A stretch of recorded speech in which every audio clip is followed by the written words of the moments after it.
Hey guys, welcome to this new video on our channel. Here we talk especially about live poker hands and we analyze them. If you have a hand that you think is worth reviewing, shoot us a message on YouTube, Instagram, or in the Raise Your Edge Discord. This hand from Garrett Adelstein created a huge discussion about slow rolling, and I also want to give you my opinion about this hand and about slow rolling in general. So let's get into the action. So as you can see, Garrett is playing in a big game, 100, 200, 400, 800. So we play in a 4-blind game, and obviously the cutoff should go ahead and raise and not limp on the cutoff. So JR here is gonna start off with a limp, and Dylan here is also gonna limp. He's gonna over limp fours.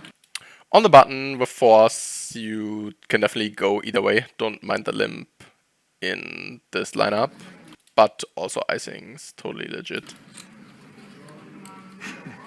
Raise it 7,000. And Garrett here with King 10 of spades is gonna make it 7,000. Yeah, Garrett has a nice hand. I mean, even out of position, this hand plays awesome, so definitely worth ISOing. First time we've seen anyone limp in besides Nick. And Ben here, 9-7 of clubs. Definitely an ambitious He's gonna call. get in there. He's gonna call. And Tiger over there with Ace Jack off.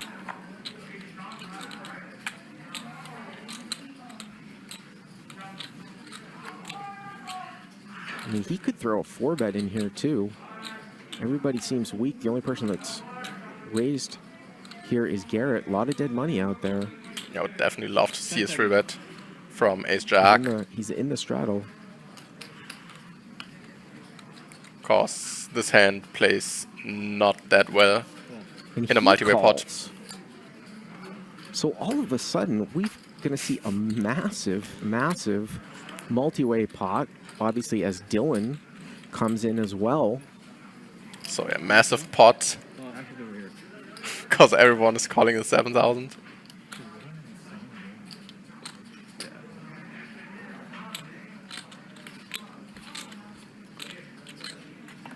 And Nick's going to call too. Yeah, and of course 8-7 offsuit should never be a limp So call 5 ways. in the small blind. 36,000 in the I pot. know there were 2 more callers. Nick is first. Jack. Oh. Yeah, and everyone bricks, as we can Whole lot of see. nothing here. Dylan looks to have the best hand still with pocket fours. Yeah, I mean, here I definitely like Garrett's check. He has nothing. He plays against 4 opponents, so yeah, not much you can do there. No backdoor flush draw, no spade.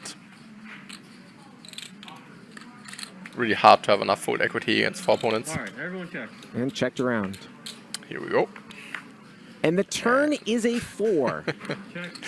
Dylan here Check. with fours full. Yeah, Dylan drills the He's boat. got the check mark. Just unfortunate for him. No one really has anything. Check. Let's see. Well, he's going to And check it back. Does he's not slow put playing. any money in here. And the river's a king, so Garrett Rivers, a king, is sneaky little check by Dylan. Might get him some extra money. Yeah, now Garrett definitely feels really good about his hand. He has a king. No one should have ace-king or aces or queens, cause yeah. And 20,000 here. When anyone had a strong hand pre-flop, he would have raised himself, so we can safely assume that no one has a better king than Garrett. So he feels really From good Garrett. about his hand. And what's interesting is Dylan never has pocket queens here, so when Dylan does raise, it's going to look a little bit peculiar, like he could just have flopped, say, 4 threes, pocket fours, and checked it. So this is a great, great result for Dylan, Yeah, the way this Dylan one has played out. obviously just a little bit Hollywooding, thinking about how much he wants to raise. 10 seconds.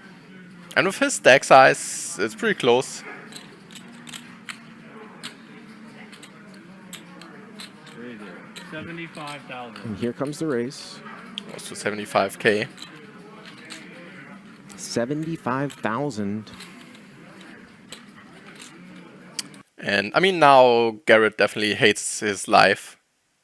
But the problem in the spot is that there are not a lot of really strong hands or a lot of strong combinations. Cause what is Dylan repping? He's repping pocket threes, pocket fours, maybe a hand like ace three suited, and that's basically about it, right?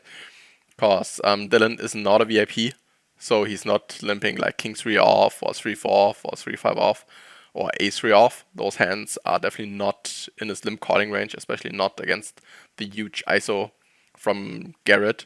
So he's repping only 5, 6, 7 combos, and he still gets an awesome price on his call. So if Dylan is ever bluffing, it's definitely worth calling, but still, it's a multi-way pot. How often do people really check raise on those situations? So really tough situation for Garrett. So 131,000, 55,000 for Garrett to call.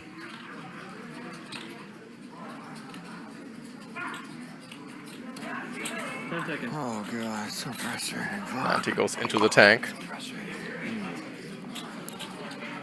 Yeah, no one loves those spots.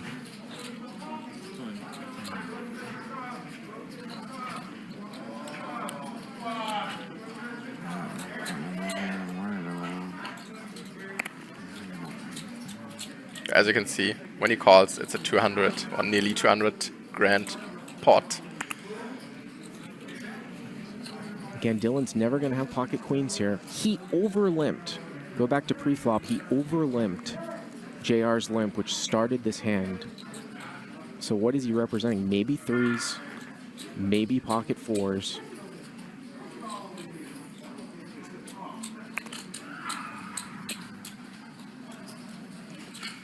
Would he ever over-limp a hand like queen three suited? He called you. And Garrett's going He to call. calls. Good call. Oh. Wow. Just kidding. Wow. This is pretty sick. This is pretty sick. Yeah. So as we saw, he says good call and then says no. I got pocket fours. So this is definitely a slow roll. And as I mentioned, a lot of discussion is going on about this hand and about slow rolling in general. Should you ever slow roll?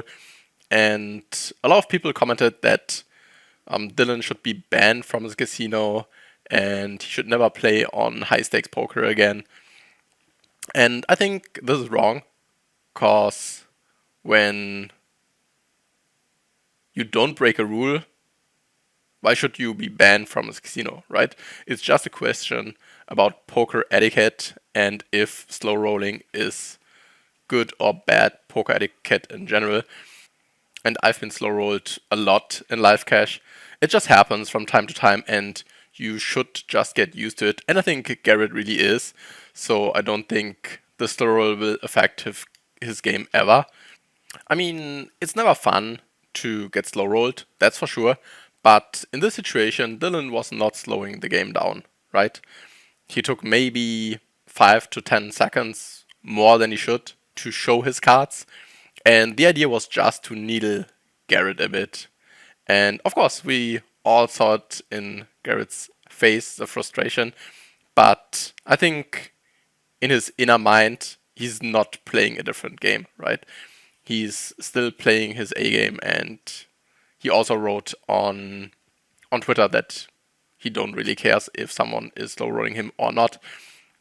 But when you slow roll, quite often you just create a bad environment for the game, especially when you play against unknowns.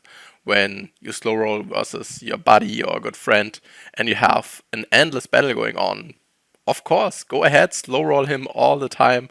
This is really a lot of fun, and I don't mind doing this when this is your good buddy and you are both doing it for fun and to needle each other. This is totally legit. But the worst thing you could do is really slow rolling versus VIPs, because the main idea is to create a great experience for VIPs. And of course, when the VIPs don't have a good time, it's very likely that they leave early or they just never come back to the game when they don't like the whole experience and they feel needled all the time. And that's why you should never slow roll versus VIPs. And also overall, it's just not a great etiquette. And slow rolling is just another thing of a level war, I'd say. Because you really try to get into your opponent's mind a little bit, that he gets tilted. And of course, in some of the comments about this hand, you really see some people are affected by this. So maybe it's worth it. Maybe it's worth slow rolling some opponents when you know they go on tilt after you slow rolled them. But overall, it just slows the game down and it creates a bad environment overall, because most people really dislike getting slow rolled. And it's always better when you have a very positive vibe in the game, when everyone is friendly, everyone is having a great time.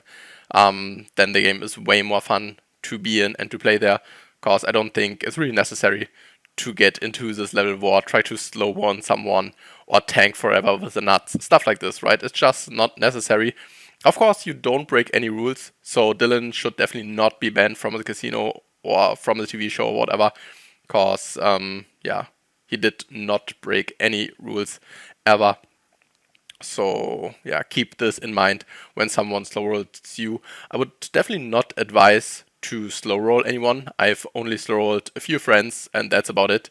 And, I think this is totally fine. But when you play against unknowns, please stay away from slow rolling. You can just create a bad environment, and then no one talks to each other, and a great game can definitely turn into a bad game very quick. So those are my 2 cents about this hand and about slow rolling in general. I really hope you enjoyed this video. So I'll see you next time.